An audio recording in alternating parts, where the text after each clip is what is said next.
Pendant cette campagne des municipales 2026 à Argenteuil, vous avez été très nombreux à dire votre ras-le-bol de la droite, mais beaucoup d'entre vous ne sont pas allés voter. J'en connais même qui ont voté Motron par crainte du retour de Doucet. Vous pouvez penser comme moi que les élections sont un piège à cons puisque rien ne change. Le premier tour a montré que si, justement, plusieurs villes ont choisi de changer. Notre voisine Saint-Denis a déjà fait cet excellent choix. C'est un sacré événement. L'ami de Valls et Macron, enfin dehors. J'en profite pour saluer les membres de Révolution Permanente.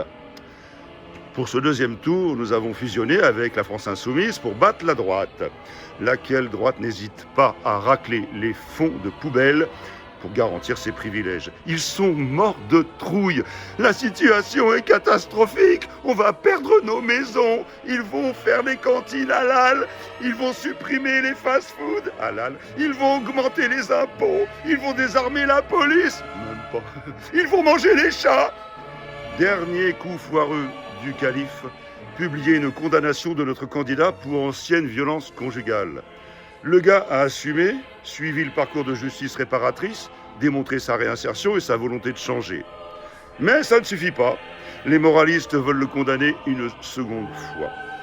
Tout plein de donneurs de leçons qui s'accommodent pourtant d'un système patriarcal que nous retrouvons par exemple à la mairie, avec un calife qui décide de tout, que nous retrouvons également dans les 7 listes du premier tour, avec 7 têtes de liste masculines. Très peu s'en sont émus. Alors oui, la fonction de maire serait, semble-t-il, interdite à quelqu'un qui montrerait une exemplarité de réinsertion. Quel beau modèle pourtant ce serait. Alors oui, la FI aurait dû y songer plus tôt. Même si vous pensez comme moi qu'elle peut paraître très amateur et parfois brutale, on doit quand même reconnaître l'excellent travail réalisé au Parlement.